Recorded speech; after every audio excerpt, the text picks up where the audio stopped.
한 주간 동안 잘 지내셨지요? 네, 감사합니다.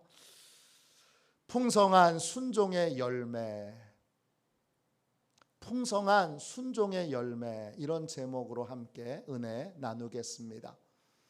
우리가 함께 읽은 마태복음은 예수님이 가르쳐 주신 7가지의 천국 비유의 말씀이 나옵니다. 천국 비유의 말씀이 7개나 나옵니다. 그 중에 오늘 읽은 말씀은 3번째 천국 비유의 말씀입니다. 마태복음에서 예수님이 전하신 복음의 핵심은 천국입니다. 예수님이 마태복음 4장 17절에 복음을 전파하시기를 시작하시면서 이렇게 말씀하셨습니다. 예수께서 비로소 전파하여 이르시되 회개하라, 천국이 가까이 왔느니라. 이때 천국은 원어 성경으로 보면 하늘나라입니다. 하늘, 헬라어로 우란오스입니다. 눈에 보이는 하늘과 그 다음에 영적인 하늘을 다 포괄하는 큰 의미의 단어입니다. 하늘에서 중요한 건 공간입니다. 즉 어디에 속하느냐가 중요합니다. 하늘과 반대되는 건 땅이고, 땅에 속한 자인가 아니면 하늘에 속한 자인가. 이 땅의 삶을 살면서 나는 땅에 속한 자로 사는가 아니면 하늘에 속한 자로 사는가. 당신의 소속을 분명히 하라. 이것이 마태복음에 나오는 예수님이 전하신 복음입니다. 이 복음의 의미를 조금 더 명확하게 알려면 마가복음과 비교해 보면 분명하게 알 수 있습니다. 마가복음에서의 복음의 핵심, 예수님이 전한 복음의 핵심은 하나님 나라입니다. 천국이나 하나님 나라나 그게 그거잖아요. 맞습니다. 동일한 건데 강조점이 다릅니다. 마가복음에서 예수님이 복음을 어떻게 전하기 시작하시는가? 마가복음 1장 15절입니다. 때가 찼고 하나님의 나라가 가까이 왔으니 회개하고 복음을 믿으라 하시더라. 예수님이 마가복음에서 전하신 복음은 하나님의 나라입니다. 이때 나라라고 하는 말은 헬라어로 바실레이아, 이 말의 어원은 바실레우스, 뜻은 왕이라는 뜻입니다. 하나님 나라의 복음은 질문이 다릅니다. 어떻게 질문이 다르냐? 너의 왕이 누구냐? 이게 질문입니다. 너의 왕이 누구냐? 하나님 나라에 사는 사람은, 하나님 백성은 하나님이 왕이십니다.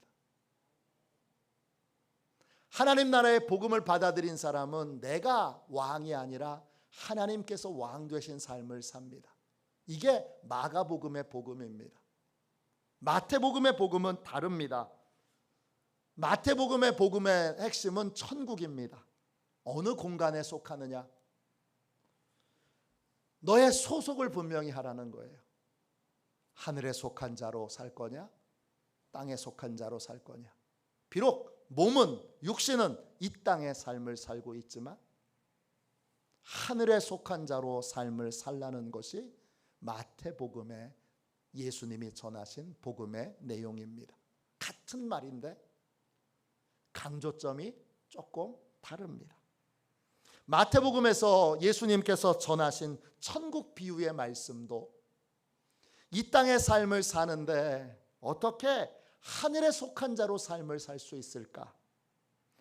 하늘에 속한 자로 이 땅에서 삶을 사는 법에 대하여 비유의 말씀으로 가르쳐 주십니다. 지금 여러분은 어떻습니까? 하늘에 속한 자로 살고 계십니까? 지금 땅이 아닌 하늘에 속한 자로 삶을 살아가고 계십니까? 하늘에 속한 자는 어떤 삶을 삽니까? 오늘 말씀 마태복음 13장에 나오는 세 번째 비유의 말씀을 우리가 같이 읽었습니다. 이 비유의 말씀을 우리가 겨자씨의 비유라고 부릅니다.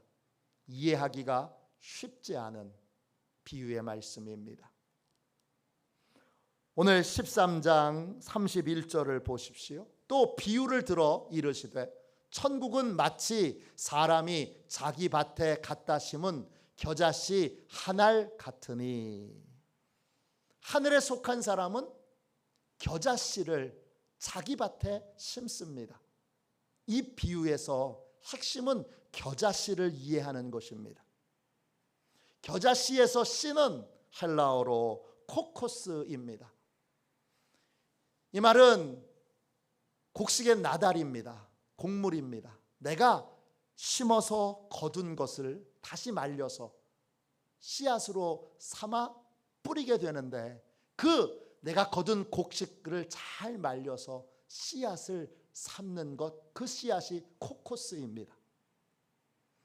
이게 중요한 이유는 마태복음에 씨와 관련되어 있는 천국 비유가 많이 나오는데 거기 나오는 천국 비유의 씨앗과 이 씨앗은 전혀 다릅니다.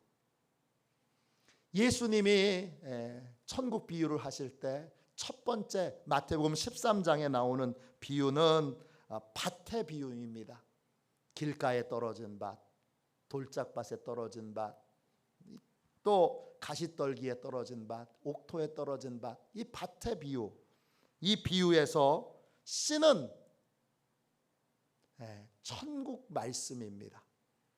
예수님이 13장 18절 19절에서 이 씨에 대해서 이렇게 설명해 주셨습니다. 그런즉 씨 뿌리는 비유를 들으라. 아무나 천국 말씀을 듣고 그랬어요. 이 씨앗 천국 말씀은 예수님이 준비하신 거예요.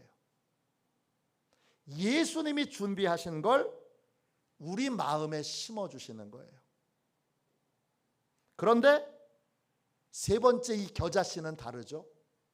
또 두 번째 비유가 마태복음 13장에 나오는 두 번째 비유가 알곡과 가라지의 비유입니다. 13장 24절부터 30절까지 나오는데 이 비유에도 씨가 등장합니다. 어떤 씨냐? 좋은 씨입니다. 좋은 씨는 뭐냐? 좋은 씨는 예수님께서 우리 믿음의 사람들에게 은혜 주셔서 내면이 아름다운 사람, 내면이 착한 사람, 그런 사람으로 마음이 좋은 사람, 마음이 착한 사람, 마음이 아름다운 사람으로 변화시켜 주신 겁니다. 그 변화되어 마음이 선하고 아름답게 된 사람이 바로 좋은 씨입니다. 이 씨도 사람이 만든 게 아닙니다.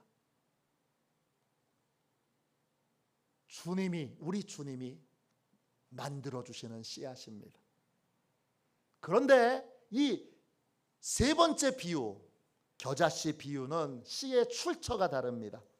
우리가 수고하고 힘써서 거둬들인 것을 다시 심는 것입니다. 어디에 심는 거냐? 하나님이 명령하신 곳에 심는 겁니다. 겨자씨는 내 수고와 노력의 열매입니다. 내 수고와 노력을, 그리고 수고와 노력을 통해서 거둔 것을 하나님의 뜻을 따라서 하나님이 원하시는 곳에 심는 것입니다. 이게 겨자씨입니다. 하나님은 우리에게 분명한 계획과 목적을 가지고 계십니다. 우리를 향한 하나님의 계획을 우리가 소명이라고 부릅니다. 하늘에 속한 사람은 하나님이 부르신 큰 소명을 따라 삶을 살아갑니다. 하늘의 부르심에, 그 거룩한 부르심에 헌신하고 수고합니다. 이 거룩한 부르심에 응답하여 순종하고 헌신하고 희생하는 삶을 사는 것이 바로 겨자씨 하나를 자기 밭에 심는 것입니다. 여러분은 어떠십니까? 하나님이 주신 소명을 따라 삶을 살고 계십니까? 하나님은 여러분에게 어떤 소명을 주셨습니까? 하늘에 속한 사람은 하나님의 소명을 따라 인생을 살아갑니다. 소명이란 무엇입니까? 소명은 부르심이에요. 누구의 부르심입니까? 하나님의 부르심이에요. 우리를 향한 하나님의 부르심에 아멘, 예, 그리고 하늘의 부르심을 따라 뜨거운 삶을 살아가는 것, 뜨거운 헌신의 삶을 살아가는 것, 뜨거운 희생의 삶을 살아가는 것, 그것이 바로 겨자씨 하나를 땅에 심는 것입니다. 하나님의 부르심에는 두 가지가 있습니다. 공통의 부르심이 있고 개별적인 부르심이 있습니다. 먼저 공통의 부르심에 우리는 다 아멘으로 응답했습니다. 할렐루야.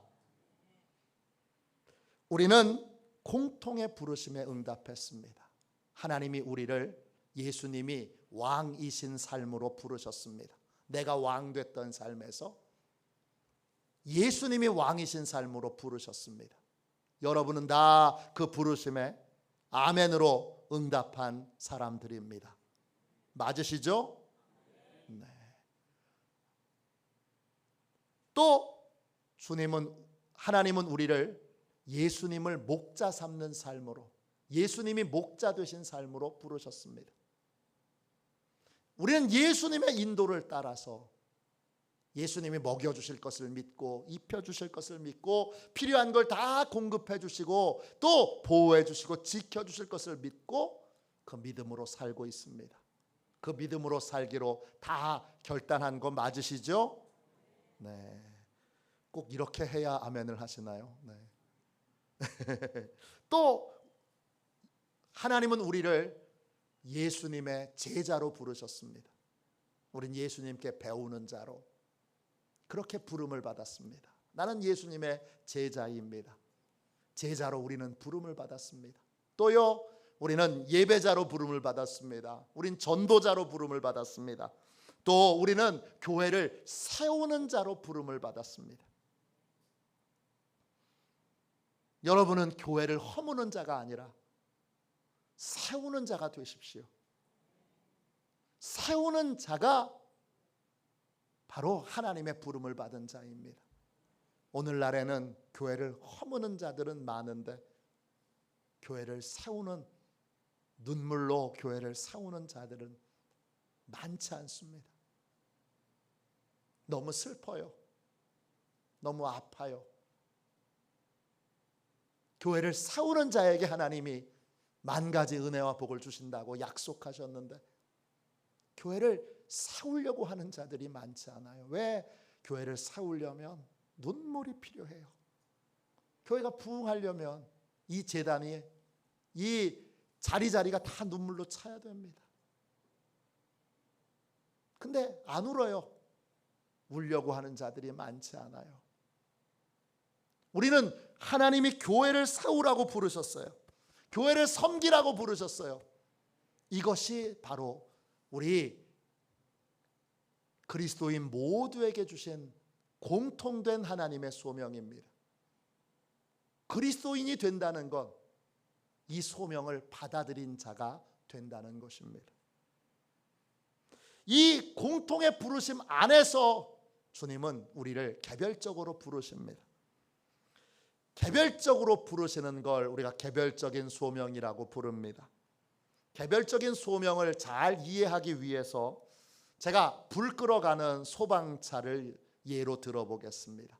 어디 불이 났다라고 하는 신고가 들어오면 소방차가 출발합니다.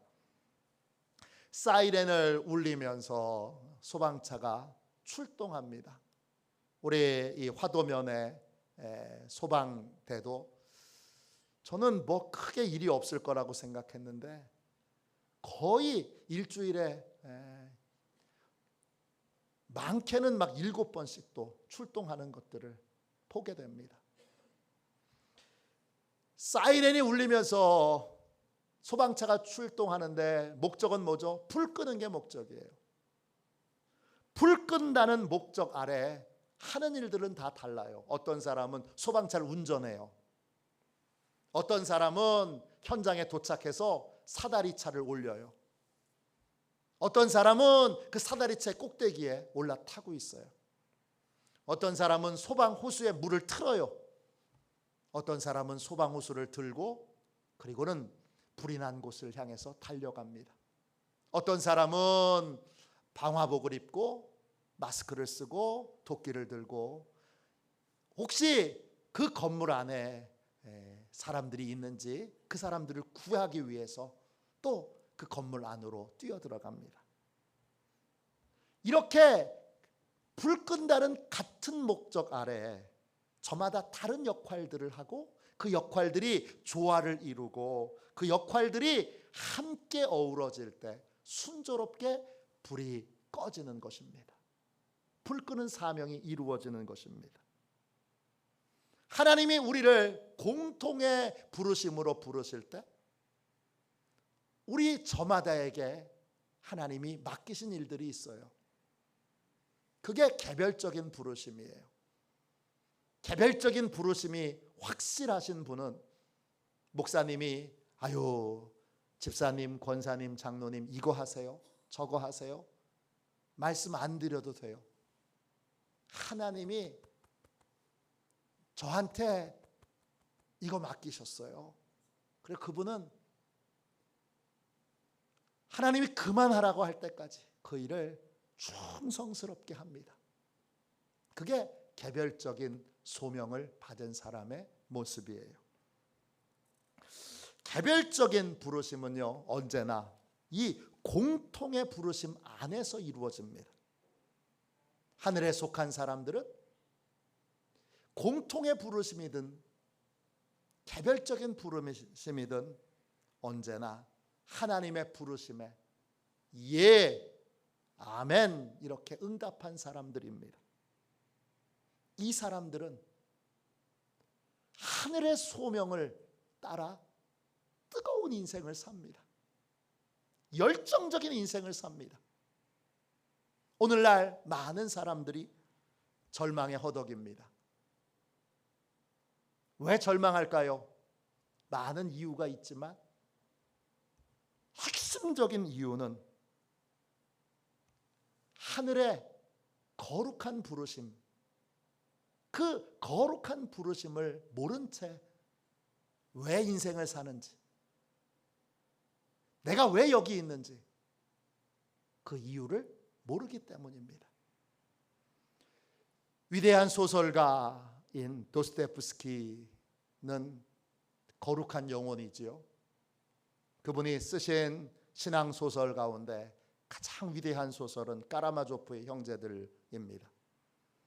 그 까라마조프의 형제들의 인생에 살아가는 이유와 목적을 모른 채 그냥 아무런 이유도 아무도 목적도 아무런 이유도 아무런 목적도 모른 채 인생을 살아가는 사람들의 그 영혼이 얼마나 비극적인지를 이렇게 경고하고 있습니다. 자신이 무엇을 위해 사는지 확고하게 이해하지 못한다면 인간은 삶을 수용할 수 없고 지구상에 살아남기보다는 오히려 자신을 파괴하게 될 것이다. 왜 인생을 살아야 하는지 거룩한 하늘의 소명을 받지 못한 모든 사람들은 결국 자기를 파괴하는 인생, 가정을 파괴하는 인생, 교회를 파괴하는 인생, 관계를 파괴하는 인생을 살아가게 됩니다. 우리에게는 하나님이 창조하실 때부터 거룩한 열망을 마음에 품게 하셨습니다. 어떤 열망이냐? 인생을 살아야 될 보다 큰 이유와 목적을 하나님이 주시도록, 하나님이 알려주시는 그 큰 목표, 큰 의미를 위해서 삶을 살고자 하는 열망이 우리에겐 다 있습니다. 이것을 알 때, 이것을 깨달을 때 우리는 비로소 무엇하러 이 땅에 왔는지, 왜 이 땅에 존재해야 하는지 그 의미를 알게 되고, 그렇게 될 때 가치 있는 삶을 살게 됩니다. 믿음의 철학자 키엘케고르는 그의 일기에 이런 고백을 썼습니다. 소명을 발견한다는 것은 나 자신을 이해하는 것이고, 하나님이 진정 내가 하길 원하시는 것을 아는 것이다. 그것은 나를 향한 참된 진리를 발견하는 것이고, 내가 무엇을 위해 살아야 하고 무엇을 위해 죽어야 하는지를 알게 되는 것이다. 멋진 말이죠. 하늘에 속한 사람은 하늘의 소명을 따라 삽니다. 그는 하나님의 부르심 앞에서 자신을 드리는 헌신과 희생의 삶을 삽니다. 하늘에 속한 자가 삶을 사는 이유는 소명이 있기 때문입니다. 그 소명을 이루기 위해 자신의 전부를 아끼지 않고 드리고 그 소명을 이루는 삶을 사는 것이 바로 하늘에 속한 자의 삶입니다. 그런 삶을 살 때 우리의 헌신과 수고가 참 작고 보잘것없더라도 하나님은 작고 보잘것없는 희생과 헌신을 통해서도 풍성한 열매를 맺게 하신다고 약속하셨습니다. 그것이 32절입니다. 32절을 보세요. 이는 모든 씨보다 작은 것이로되 자란 후에는 풀보다 커서 나무가 되매 공중의 새들이 와서 그 가지에 깃들이느니라. 겨자씨를 심는다는 건 뭐예요? 겨자씨는요, 모나미 볼펜 0.7mm짜리 그 볼펜을 가지고서 이 하얀 도화지에 콕 찍으면 그게 겨자씨 모양이에요. 겨자씨 선물을 제가 참 많이 받았는데 책갈피로도 받고 다 받았는데 그만해요. 얼마나 작아요. 눈에 보이지도 않아요. 눈에 보이지도 않는, 다른 사람이 아무도 알지도 못하는 그 작고 보잘것없는 헌신과 희생과 수고를 해도 소명을 위해 사는 인생은 하나님이 풍성한 열매를 맺게 하십니다.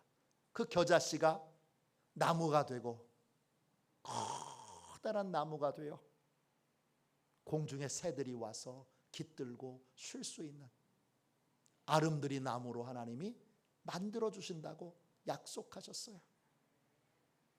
여러분, 하늘에 속한 사람에게 천국에서 보잘것없는 헌신과 수고는 없습니다. 목사님 부끄러워요. 제가 한 게 뭐가 있나요? 제가 한 거 너무너무 부끄럽습니다. 그 작고 작은, 누구나 보기에도 보잘것없는 헌신이라 할지라도 하나님은 그걸 귀한 축복의 재료로 사용하세요. 그래서 소명을 위하여 헌신하고 희생하는 모든 것들, 여러분이 그냥 말을 한번 세게 하고 싶었는데 하나님 나라를 위해서, 소명을 위해서 한번 꾹 참는 거, 그것도 여러분 하나님 나라의 큰 헌신이 되는 거예요. 별거 아니잖아요.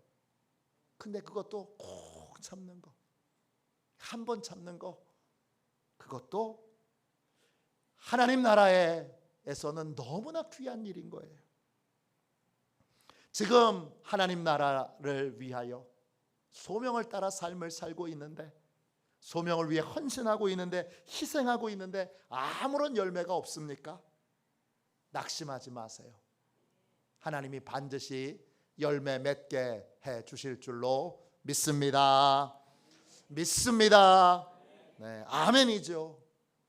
스티브 파라라는 목사님이 쓰신 책 가운데 삶의 마지막까지 쓰임받는 하나님의 사람이라는 책이 있어요. 이 책에 데이비드 풀러드 이야기가 나옵니다. 데이비드 풀러드는 1921년 선교사로 소명을 받아서 아프리카로 선교를 떠납니다. 그는 진심으로 복음을 듣지 못한 사람들에게 복음을 전하기를 원했습니다.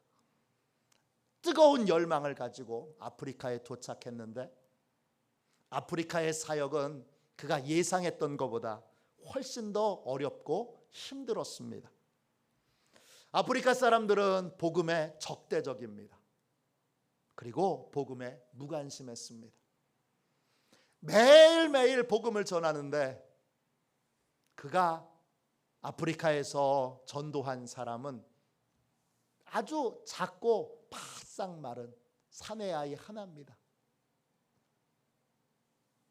사역을 몇십 년을 했는데 겨우 남자아이, 그것도 아주 작고 바싹 마른 남자아이 하나를 전도했을 뿐입니다. 그런데 그의 가정에는 큰 불행이 닥칩니다. 그의 아내가, 너무나 사랑하는 아내가 둘째 딸을 낳다가 죽습니다. 사랑하는 아내를 잃자 이 플러드는 스스로를 자책합니다. 이렇게 자책합니다. 아내를 아무런 대책 없이 아프리카에 데려온 나란 인간은 정말 바보야. 그는 아내를 아프리카에 데리고 와서 죽게 만들었다는 자책감과 죄책감 때문에 견디지를 못합니다. 깊은 절망에 빠집니다. 결국 사역을 포기하게 됩니다. 그리고 집으로 돌아갑니다. 집으로 돌아가려고 하는데 아내가 마지막 낳은 딸 아이가 너무나 약하고 아파서 집으로 돌아가는 긴 여정을 소화할 수가 없습니다. 어떻게 할까? 그러다가 결국 딸을 동료 선교사에게 맡기고 위에 있는 아들만 데리고 집으로 돌아갑니다. 선교사도 다 포기하고 집으로 돌아갑니다. 남겨진 딸은 선교사님 부부가 잘 양육했다가 미국으로 돌아가는 다른 선교사님에게 양녀로 그렇게 입적돼서 그 딸은 미국에서 살아가게 됩니다. 양부모는 딸에게 이 플러드가 아프리카에서 얼마나 훌륭한 선교사였고 신실한 선교사였고 날마다 복음을 전하기 위해 정말 자신의 모든 것들을 다 들여서 헌신했던 귀한 분이라는 걸 계속 알려줍니다. 딸은 그 양부모의 계속된 아버지 이야기를 통해서 아버지를 진심으로 존경하고 아버지를 보고 싶어 하는데 아버지를 찾을 수가 없습니다. 세월이 한참 흘러 아버지가 스웨덴에 살고 계신다는 이야기를 듣게 됩니다. 딸은 즉시 그 아버지를 만나러 갑니다.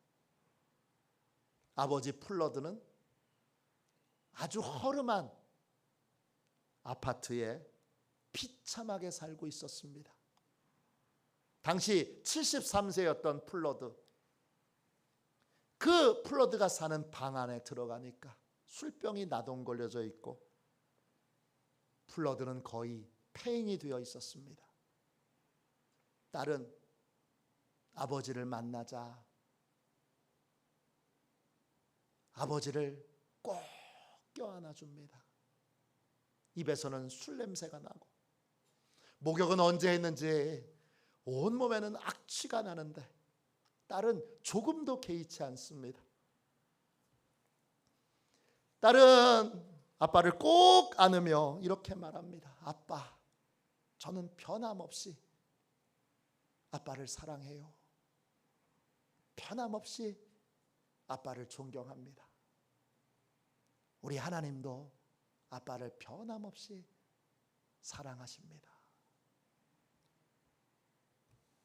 그녀는 플러드가 선교했던 그 아프리카가 어떻게 됐는지 그 이후의 이야기도 들려줍니다. 그가 전도했던 단 한 명의 그 깡마른 소녀는 자라서 목사가 됐습니다. 그리고 그 소년을 통해 플러드가 사역했던 지역에 수천 명이 그리스도에게로 돌아왔습니다. 플러드가 사역했던 지역마다 다 교회가 세워졌고 그 모든 교회에는 수천 명의 사람들이 예배를 드리며 신앙생활을 하고 있습니다. 그 놀라운 소식을 딸에게 들은 플러드는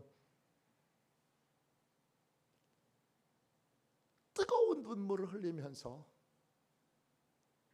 자비로운 하나님 앞에 무릎을 꿇습니다.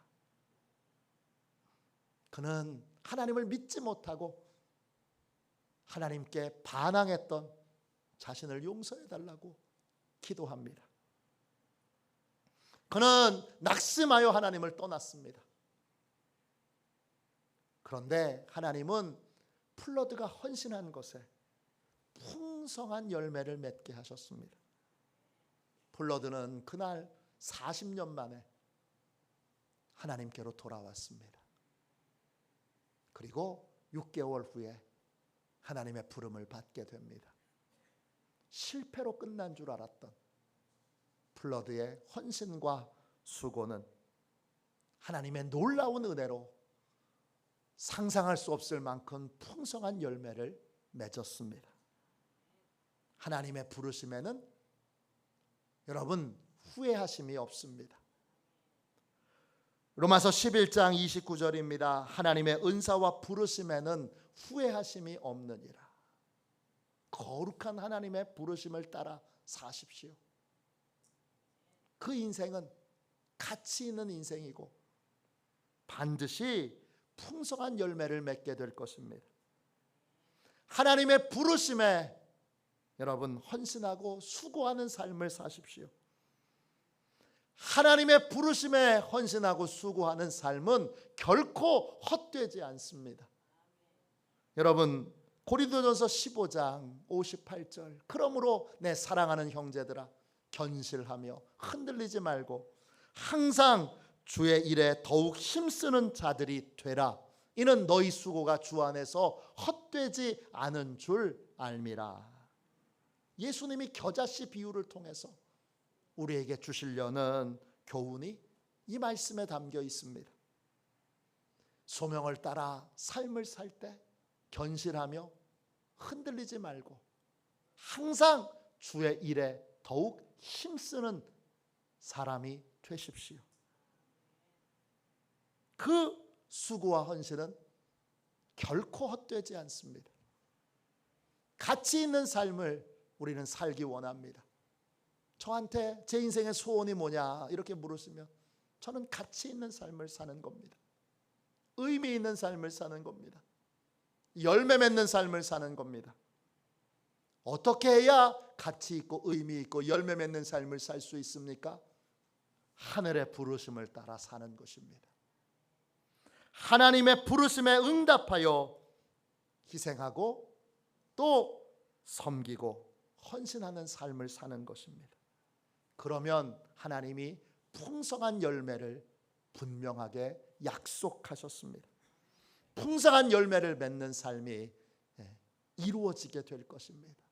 이젠 주저없이 거룩한 부르심을 따라 지금부터 매일매일 헌신하고 희생하고 자기를 드려 여러분의 겨자씨를 여러분의 하나님이 주신 밭에 심으셔서 풍성하게 결실을 거두는 복된 인생들이 다 되시기를 주님의 이름으로 축원합니다.